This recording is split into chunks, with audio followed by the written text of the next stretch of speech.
A paz a todos, amados, é um prazer recebê-los no nosso canal das Cartas para Deus. Sejam muito bem-vindos. Que Deus abençoe seu dia, sua casa e toda a sua família em nome de Jesus. Amém. Amados, hoje nas Cartas para Deus, a palavra que Deus colocou no meu coração é sobre frustração. A palavra do Senhor que me deu base para falar sobre isso está lá em 1 Samuel, no capítulo 18, a partir do versículo 7. Palavra do Senhor que vai nos dizer assim: E as mulheres tangendo se respondiam umas às outras e diziam: Saul feriu seus milhares, porém Davi seus 10 milhares. Então Saul se indignou muito, e aquela palavra pareceu mal aos seus olhos, e disse: 10 milhares deram a Davi, e a mim somente milhares? Na verdade, que lhe falta, senão só o reino? Só até aqui, amados. Aqui a gente vê uma frustração grande por parte do rei Saul, quando ele ia para as batalhas junto com Davi, que era apenas um soldado ainda. E Davi, usado por Deus, protegido por Deus, vencia as batalhas, matava em maior quantidade do que o rei Saul. E o rei Saul, muito mais preocupado com o fato dele ser rei, muito mais preocupado com o fato dele manter o status, deixou de lado ter uma pessoa abençoada por Deus ao lado dele. Davi era uma pessoa abençoada por Deus, que já tinha derrotado Golias, já tinha livrado o povo de Deus das garras dos filisteus. Não. Ele deixou uma frustração tomar conta do coração dele. Ele deixou uma decepção tomar conta do coração dele. E aí, a partir daqui, ele começou a perseguir Davi, se ofender com tudo que Davi fazia. Até disse aqui nesta frase: ele já tem tudo, só lhe falta o reino. Daqui a pouco ele tira o meu reino. E Davi não queria que fosse dessa forma, e Deus também não queria que fosse dessa forma. Mas o coração de Saul se endureceu. Ele cometeu várias tentativas de matar a Davi. Davi, em uma das oportunidades, teve a chance de matar o rei Saul, mas ele, com toda a sabedoria que Deus lhe deu, com todo o amor que ele tinha por Deus, ele decidiu não matar quando ele teve a oportunidade de matar o rei Saul, porque ele disse que ele não tocaria no ungido do Senhor. Então, muitas vezes nós passamos por frustrações, nós passamos por pessoas que nos magoam, coisas que não acontecem, situações que planejamos e o resultado esperado é diferente do que a gente planejou, porque nós achamos que é do nosso jeito, nós achamos que é da nossa forma. Nós planejamos e não está errado em planejar, nós temos sim que ser prudentes. A palavra vai dizer de 10 noivas, que 5 eram prudentes e 5 eram loucas. E a palavra do Senhor, Jesus que deixou essa parábola, a palavra nos ensina que nós temos sim que planejar, que nós temos sim que sermos prudentes, mas que se por algum momento que planejarmos não acontecer da forma que planejamos, não podemos perder tempo na frustração. Temos que ganhar tempo avaliando o que pode ser feito, ganhar tempo valorizando aqueles que estão à nossa volta. Quantas pessoas, quantos lugares, nas famílias, nos amigos, nas empresas, as pessoas se frustram em ver alguém do lado se destacando, uma pessoa que tem um cargo de liderança ou não, isso não importa, mas ela vê alguém que acabou de chegar se destacando e ao invés de apoiar aquela pessoa e ficar feliz de ter alguém assim por perto, que está abençoando o lugar que você está, não. Você e eu, a gente se frustra, a gente se decepciona porque aquela pessoa está crescendo e porque a gente está parado, ela tem oportunidade, nós não temos. Por que será que nós não temos? Por que será que aquela pessoa está se destacando e nós não? Nós estamos nos colocando, nós estamos nos posicionando para também ter algum tipo de destaque. E na verdade o que nem importa, nem importa tanto ter o destaque, mas ter o discernimento de fazer as coisas conforme Deus nos orienta, conforme a vontade de Deus e não a nossa. Mas muitas vezes a gente quer colocar a nossa vontade, a gente quer colocar os nossos desejos, as nossas expectativas, e aquele outro que poderia até nos ajudar começa a ser uma pedra. Você vê aquela pessoa se destacando e aquilo é uma pedra para você porque você coloca ela na condição de rival. E ainda que ela se coloque na posição também de ser um rival, mas nós não estamos competindo com pessoas. A palavra vai nos dizer que a nossa luta não é contra a carne, mas contra os principados e potestades que não seguem a Deus. Esta é a nossa luta. Mas muitas vezes nós nos indignamos, nós nos afastamos do caminho do Senhor, porque nos sentimos frustrados, porque nos sentimos atacados, porque nos sentimos enciumados, né? Os ciúmes aqui. Essa palavra mostra bem o que aconteceu com o rei Saul. Ele estava enciumado porque Davi estava se destacando e ele perdeu o foco e ele passou a perseguir a Davi quando na verdade ele tinha que potencializar todo o dom e o talento que Davi tinha. E se tinha alguém com tanto potencial no exército dele, ele tinha um exército forte, mas ele não viu dessa forma. Ele preferiu se magoar, se ofender, porque Davi estava se destacando mais que ele. Não é assim que funciona.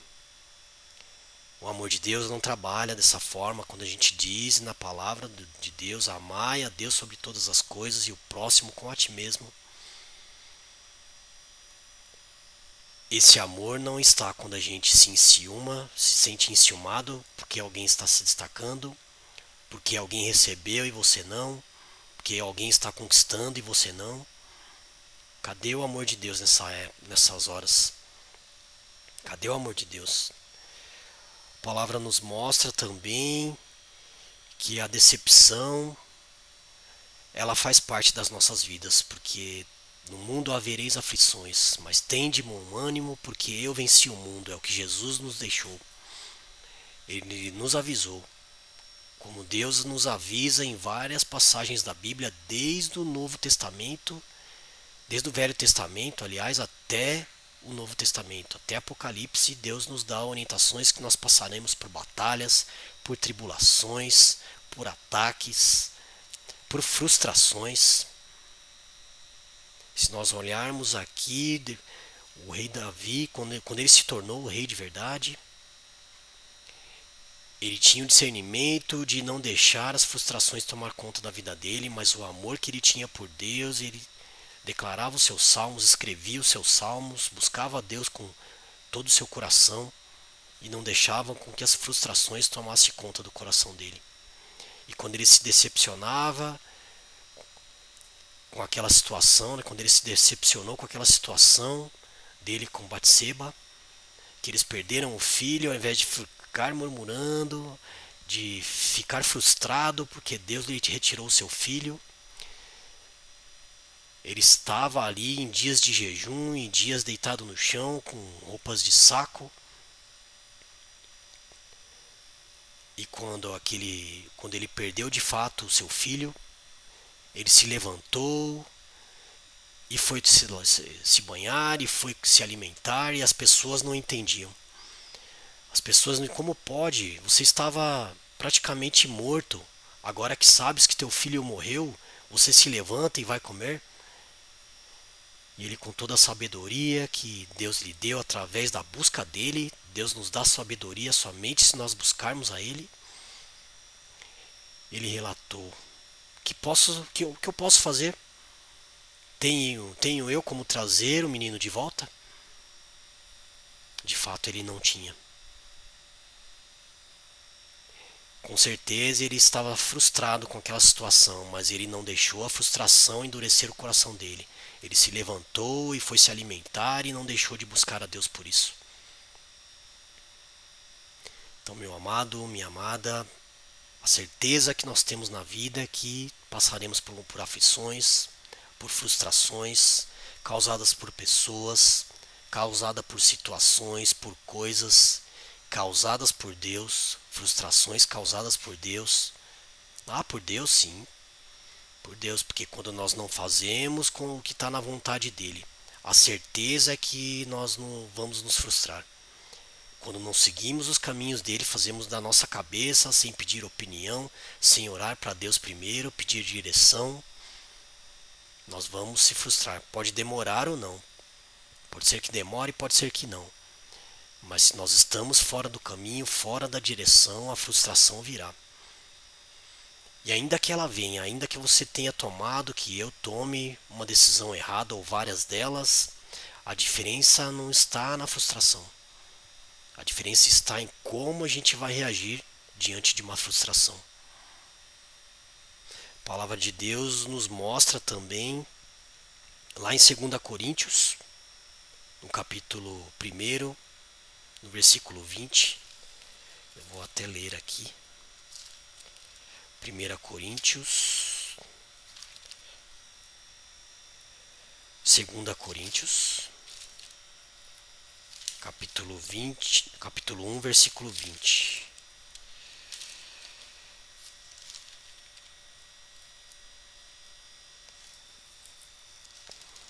A palavra do Senhor que vai nos dizer assim: porque todas quantas promessas há de Deus, senão são nele sim, e porque ele